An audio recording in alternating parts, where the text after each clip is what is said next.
আমি third grade আমার 2 ভাই আমার ভাই নাম বিরাট বোস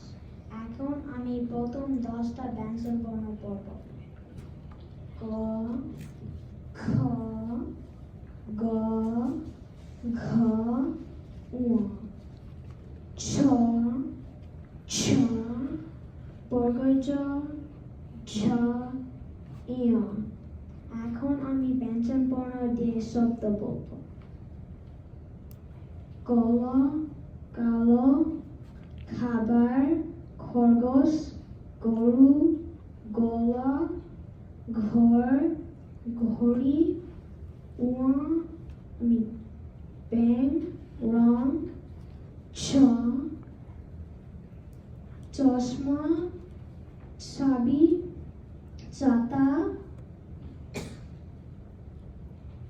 ছবি বর্গজ